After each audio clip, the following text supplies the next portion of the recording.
I searched how to buy shares of Julius Baer Gruppe AG and found the listing traded on CBOE EU under the ticker BAER.ZU. Julius Baer is a Swiss private bank and wealth manager serving high net worth clients.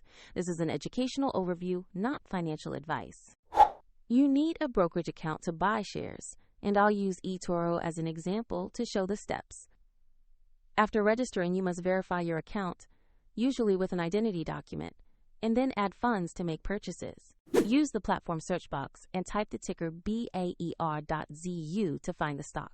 Select the listing that matches Julius Baer Gruppe AG to ensure you have the correct asset. On the asset page, you'll see basic company information, a price chart, and market details. Confirm the issuer name and ticker to verify this is the correct Julius Baer share. To invest, click the Buy button, enter the amount you want to invest, then review and confirm the order details before submitting.